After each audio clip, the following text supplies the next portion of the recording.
It's no surprise that children's language is influenced by films, television shows and online games such as Minecraft. But it seems the influence is a positive one, at least if you judge it by the vocabulary children are using in their own creative writing.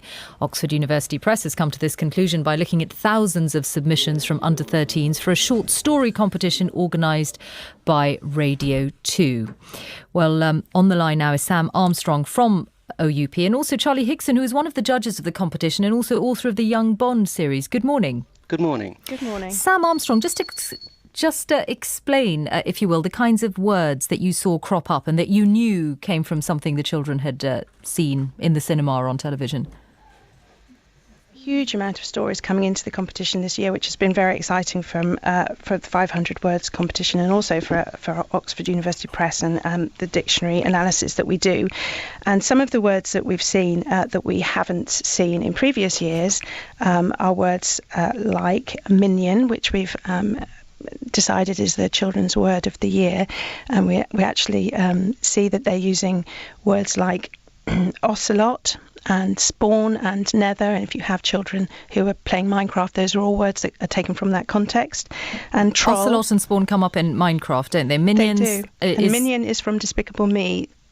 Very successful couple of films. But are you saying that, that this is essentially not children creatively coming up with their own words on the basis of something they've seen, but merely copying a word that they've heard on television or seen on Minecraft? Not even copying, they're taking the words that they're maybe find coming across in films and gaming that they wouldn't normally come across, or possibly even things that they see on the news or things that they're learning about at school, and they take those films, books, games, world events and use those as a springboard into their own narrative. And they take the words such as minion and they will use it not only in the sense of a little yellow creature from the film, but also in the traditional sense. So we're seeing a lot of words that are being used that maybe you wouldn't expect to see in the vocabulary of an under 13-year-old.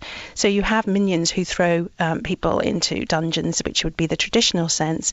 And we also have ocelots, which are an entity in Minecraft. Right. But then we also see a character called Bill the Ocelot, which we're told is like a small leopard, fast and spotty. So they're using him in their own ways and really kind of creating characters and enriching their own vocabulary with them. Charlie Higson, as you judged these entries, presumably you spotted words and you probably had a good idea, did you, where they came from?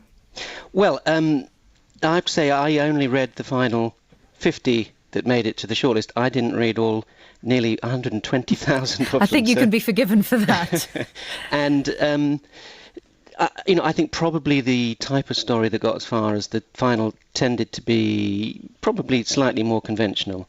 Right. But would you overall, hearing the kinds of words that came up and the influences, would you overall see this as a positive thing that children yes. You think children's language is being enriched by what they see? It's not just language, it's everything. I mean, my kids learned as much from their computers and from watching television as they did at school, I think. Yeah, but in terms of enriching language, I mean, if you hear a child say lol or OMG or use that in their creative writing, that's an enrichment. Any new words that come in, any new words that kids are learning, that is by definition enriching the language. It's adding to it, and they will be using it in their own ways. But they absolutely know the difference between when you would use lol and when you wouldn't.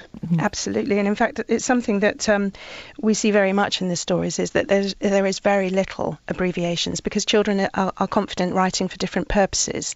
So in the stories that they're writing, they're trying to create a drama, suspense, mystery, and they very rarely use abbreviations and kind of computer type language. They have 500 words.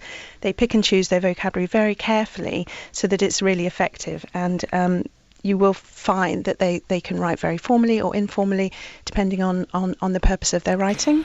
Charlie Higson, your Young Bond books, I have to say, are particularly popular in our house. But do you feel as a writer a responsibility to expand children's vocabulary? Because when I look at children's writing, there are some very popular series of books which I know don't necessarily have any words that particularly stretch children who are reading them at a particular age. Should they be stretched?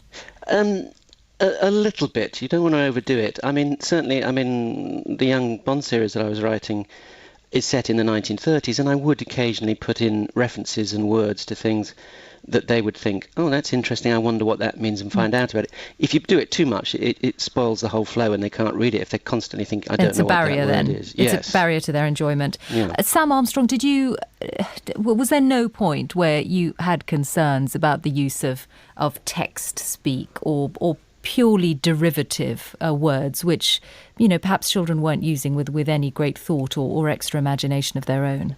No, not at all. I think what's so amazing about the 500 words competition is the creativity of the writing. And what you can see is children becoming really confident with vocabulary and being able to play with it themselves. So they create new words, they make their own words, they add suffixes, such as phobia. You get something like history testophobia. They add logists, like a mucologist, which is a creature which gives people the most disgusting mucousy coughs.